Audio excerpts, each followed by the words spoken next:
Good afternoon, folks. Mike Wells, your world explorer, and right now we're going to look at our bottle gourds and their progress. It is April the 14th, 2022. Bottle gourds are growing just fine.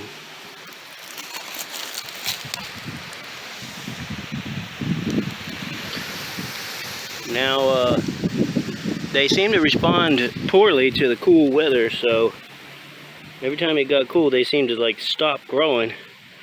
But going forward, as it gets hotter, they're starting to grow a little faster. Anyhow, we're going to learn together on what to do and what not to do when growing the bottle gourd here in Florida, Zone 9B.